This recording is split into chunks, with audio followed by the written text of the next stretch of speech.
Merry Christmas, everybody, and welcome to another installment of Fullback Friday here on the MillerFootball channel, also known as your weekly dose of fullback content. And today's video, or this week's video, I should say, is a little bit different. It's Christmas time, so I've been thinking about what I want under the tree this year, right? And, you know, truth be told, there's not a lot that I could ask for. But there is one thing. You know, there's a lot of things wrong with my Chicago Bears, so I guess technically I could come up with a whole list. But there's only one thing I want under the tree this year. And that's a damn fullback. Hence why this is being uploaded on Fullback Friday.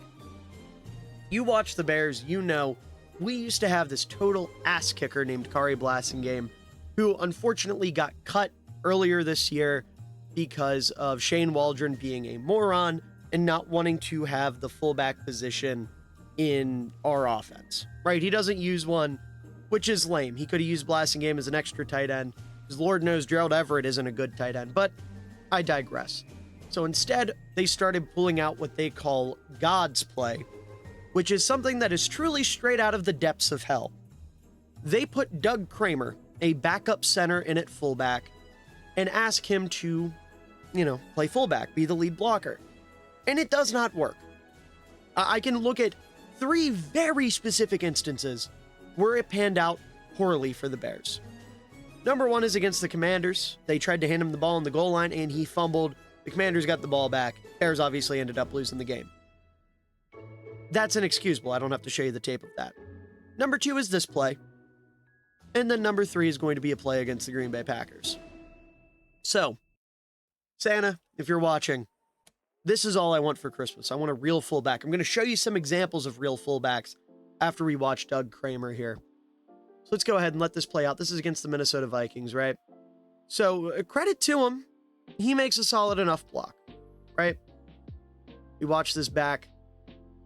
His job is very clear. You got to take out Blake Cashman. You're hoping that DeAndre Swift can get upfield. Sure, he's got to make 54 miss or run through him something. But Kramer can only be responsible for one player. It's a bit of foreshadowing. And he does that. He takes Cashman down to his credit, and then Swift ends up barreling over, gets in the end zone. My boy Cole Kmet, favorite player in the league, he's letting you know that's a touchdown. So you're probably thinking to yourself, Miller, you were just bitching about this guy. He just helped you score a touchdown. Well, when you're a center lined up at fullback, and you are not given the fullback designation, you have to report in as eligible. Before the play, you have to go to the referee and say, hey, I'm lining up as an eligible receiver. He makes that announcement, and then, you can do your thing. Doug Kramer did not do that on this play. So this ends up being a 5-yard penalty instead of a touchdown. Then the next play, Karan Amagaji gets called for a hold. Suddenly the Bears are 15 yards back, and they end up having to kick a field goal when all is said and done on this drive. So in other words, Doug Kramer cost us a touchdown, a minimum of 3 to 4 points. It's not ideal. All because he forgot one of 2 pillars of his job. You report as eligible, and then you hit somebody. He didn't report as eligible in this play, so now let's take a look at a play where he didn't do the second part of his job, which is hitting somebody. All right, we go back a few weeks. Game against the Packers, division rivals. We got Kramer lined up as a fullback. I'll never call this man a fullback. He's a center lined up at fullback. And not that this technically matters for this play, but I want to make it known. Some of my favorite blocks Kari Blasingame's ever had came against division rivals like the Packers. My favorite block he ever had came against the Vikings, but he's had some really good ones against the Packers. So, in my humble opinion, I think he would have benefited us greatly on this play. So go ahead and let this ride out. It does end up being a touchdown. But no thanks to Doug Kramer. It's all Roschon Johnson. He is the reason why we score on this play. Doug Kramer does him no favors. So right here, Doug Kramer is faced with a choice. Roschon needs to get upfield into the end zone. Doug Kramer has the ability to block Quay Walker, who will be the closer player to Roschon. It is the correct block on this play. There's also Xavier McKinney, who I would be upset if he decided to block, but at least he would have blocked somebody, right? Then I can at least say, well, he tried. What you can't do on this play is try to block both players. That's not how this works, especially with how far they're spread out. They're a lot quicker than you are. They're in a lot better position than you are. You can't block both. So you either carry your momentum and go get McKinney, or you subvert upfield and hit Quay Walker and clear a path for your running back. Instead, he splits them. He goes in between them. Quay Walker collapses down on Roschon, and Roschon's able to barely get into the end zone. Now, I guess a little credit to Kramer. He does, turn McKinney a little bit. I'm still not moved. You're a 300-pound center going against a safety. If you're going to block him on the goal line, you better do more than turn him a little bit. I want to see McKinney laying on the ground after Kramer blocks him. I don't want to see him move a little bit. I don't want to see him turn. I want to see him laying. He can't do anything right, man. He can't declare as eligible. He can't carry the football. He can't block. So what are we doing? Now listen, credit to Doug himself, right? This is not his fault. He is a center. He has played center his entire life, to my knowledge, at least played on the line his entire life. He has not played fullback. This is new to him. He's been doing it for a year. He should never be put in these situations to make these mistakes. This is coaching. Coaching is at fault here. They are to blame. Stop putting him at center and do literally anything else. For the time being, if you can't get a fullback, the Bears have done things that have worked. They've put Cole Kmet back there. They could put Roschon Johnson back there, who essentially played fullback for Bijan his last year at Texas. You could put Mercedes Lewis back there, who, yeah, he's slow and he's old, but at least he can block. You could even try to put Gerald Everett back there. I've seen him make a decent block or two. Just anyone but a lineman. Just put someone that knows how to block on the move in the backfield instead of a damn center. It's not that hard. That being said, let's take a look at some real fullbacks. Some guys that actually know what they're doing. Some guys that can actually set some blocks and make some differences. And my voice just cracked a little bit. I'm angry. This really grinds my gears, man. I try to stay positive in these videos.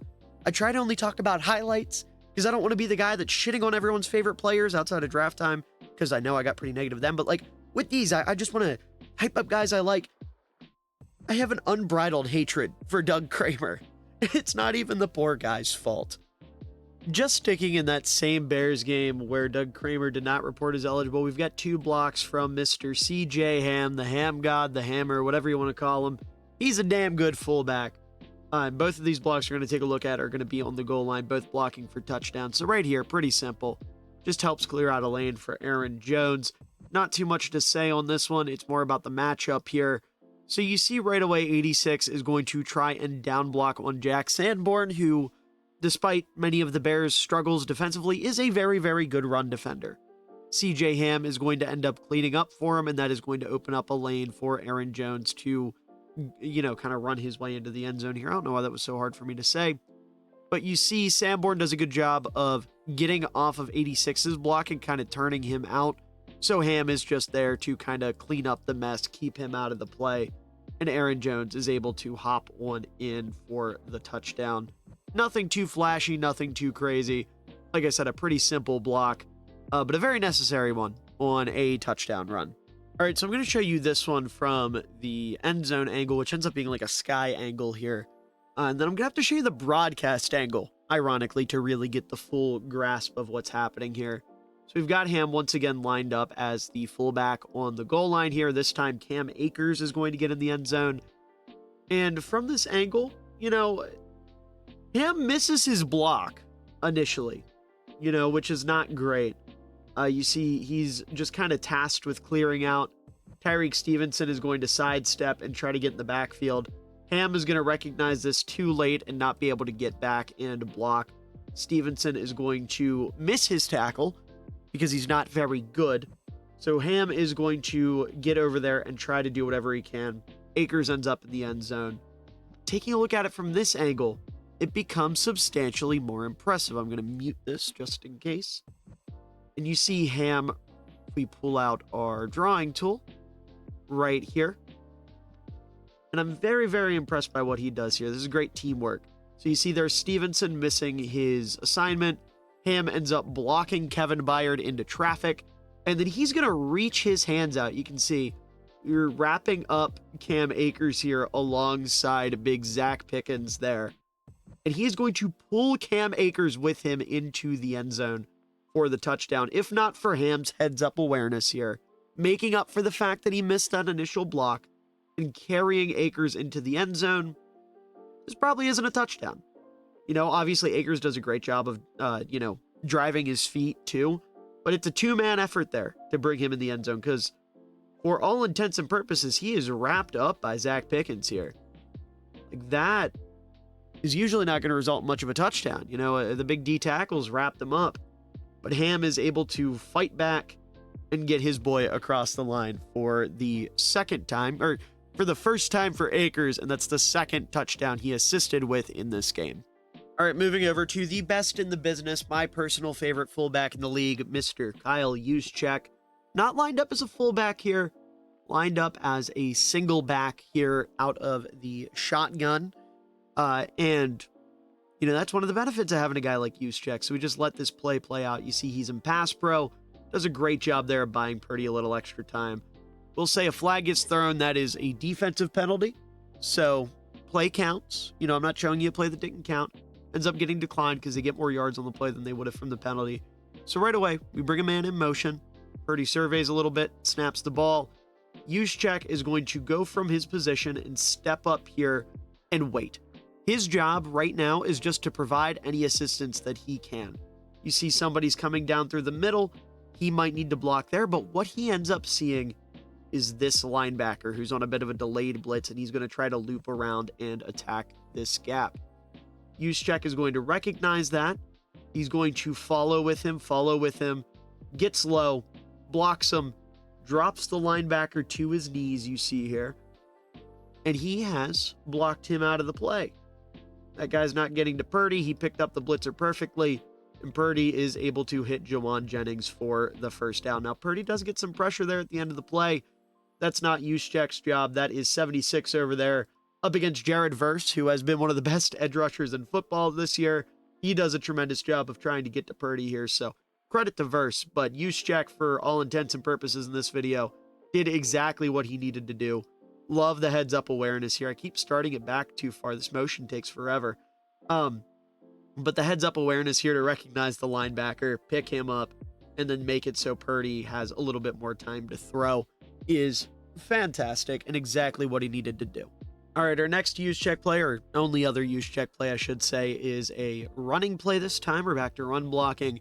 Niners run game couldn't get a whole lot going in this game, but this is a nice little 8-yarder. We got Juszczyk lined up as the fullback out of the eye, and pretty self-explanatory. Just leads Guerrero there through the hole, picks up the first, or I don't think they pick up a first down either way, picks up 8 regardless. So taking a look here, pretty self-explanatory. Juszczyk and Guerrero are going to cut outside and then end up cutting back in. That's going to pull these linebackers down. It's going to pull 48 directly into Juszczyk's line of sight. He's got to clear out. So he is actually going to take a step to the outside, which is going to force 48 to take a little step to the outside as well. And then Juszczyk's going to go up and block him. He's going to go up and block him here, and that's going to allow Guerrero to get upfield and pick up that 8 yards. So Juszczyk's going to do a good job. Buys Guerrero some time. Guerrero does a good job of cutting inside and then getting upfield. Juszczyk attacks that inside shoulder here, and that is going to wall off 48 from the ball carrier. Just a solid block there, you know, nothing too crazy. Doesn't have to be. Just exactly what it needs to be. And honestly, that's what you want from a fullback. It doesn't always have to be flashy. Just has to do its job, and that block absolutely did. All right, next up, ironically, we have another converted fullback, a lineman who converted to fullback, I should say, in Scott Matlock of the LA Chargers. And there's kind of two veins, or a spectrum, we should say, when it comes to converting from lineman to fullback. There is Doug Kramer on one end, there's Pat Ricard on the other. Pat Ricard, we know, one of the best in the business. Doug Kramer, I've said enough about him. Matlock is a lot closer to Ricard than he is to Kramer. If you haven't watched my video on him from earlier this year, you absolutely should. He has been playing fantastic. So we're going to go ahead and motion him here up to tight end, and he's going to be assigned to take on that edge rusher there. He does a great job. This ends up being almost a first down for Gus Edwards. Just go ahead and take a look, or a closer look, I should say here. So we're going to get a little bit of a double team, and then Slater is going to move up to the next man, which is going to leave Matlock one-on-one with number 8 here. You see he's going to try to spin inside to break down on Gus Edwards. Matlock is going to take advantage of that. He's going to shove him around, push him around, turn him around. I always say back to the back. These two are back to back essentially at this point, or close enough to where Matlock's back is pointing at the running back. He has walled off this edge rusher. It's Joe Tryon Shoyinka, and that is exactly what he needed to do. Again, another like 8-9 yard gain. Nothing flashy, but he plays the defender perfectly, recognizes how he's trying to counter what Matlock is doing, and then Matlock successfully counters the counter to allow Gus Edwards to pick up a nice chunk of yards on the play. All right, moving on over to Dallas, we've got my boy Hunter Lipke, one of my favorite college players of all time, the second-year man out of North Dakota State. And we'll go ahead and let this one play out. Obviously, big blowout against the Panthers. He got on the field a decent bit in this game. So we're going to run this with Dowdle. Lipke's going to get involved in a double team and absolutely clobbers a DB. So watching this back a little bit closer, we bring a man in motion here. Brevin Spanford. Hell, I didn't know he was playing. You get Dowdle running the ball here, and Lipke over here on the far right side. He notices that Luke Schoonmaker is having a hell of a time. He is up over top of the guy he's supposed to be blocking, and Dowdle wants to come right through this lane. Not going to be able to do that while you're up in the air, while your blocker's up in the air. So Lipke's going to do a good job of getting low and just burying that player. It's actually a linebacker. I thought it was a corner. That is Trevin Wallace, number 53. I apologize. Which makes this block that much more impressive. Does a good job there. And then Dowdle is able to slip through for a gain of 12. Watching that back one more time, just because I love seeing Hunter Lipke bury people. Just an excellent job there of recognizing a situation, opening up a massive hole for Rico Dowdle.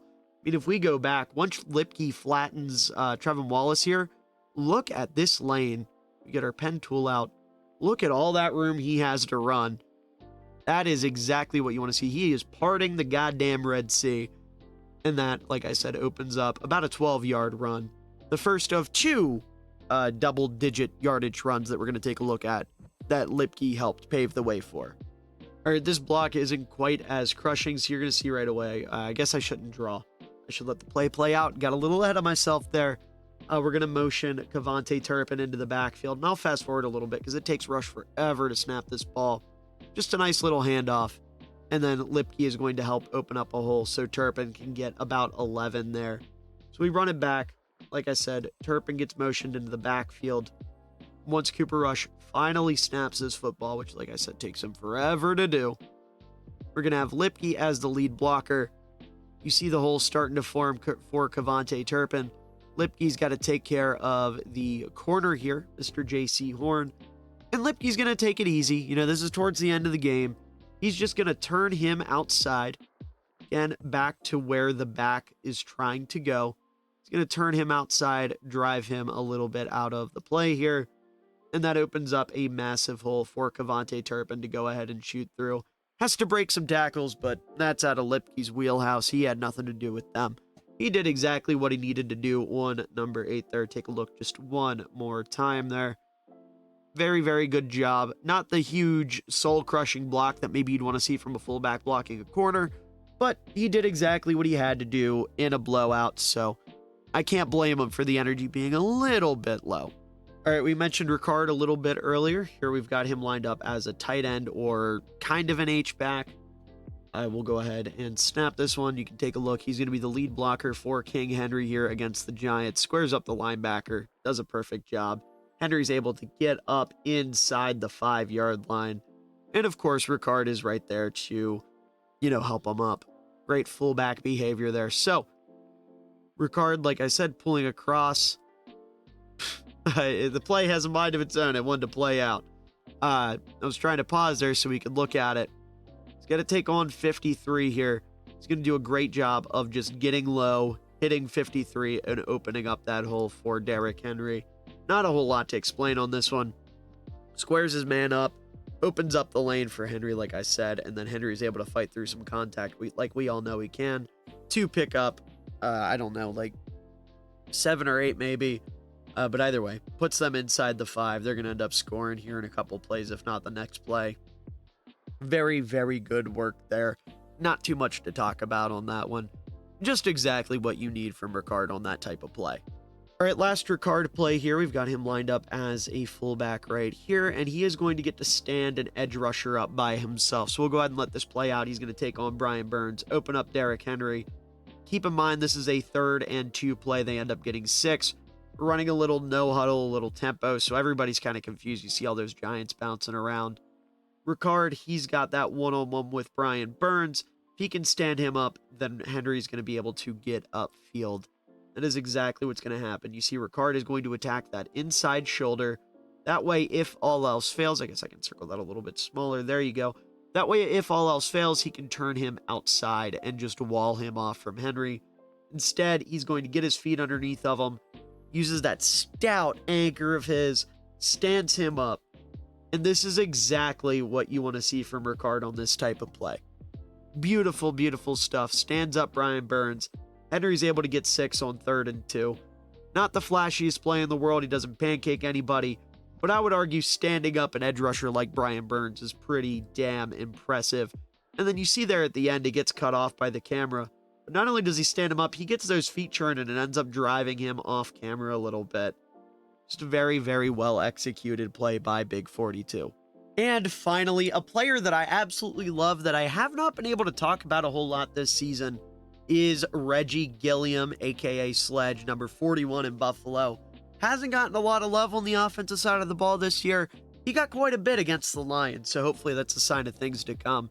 But not only do we get to talk about a block of his this week, he is going to be receiving the prestigious, the beloved, the coveted MillerFootball Fullback Friday Block of the Week award for what he is about to do to Jack Campbell of the Detroit Lions.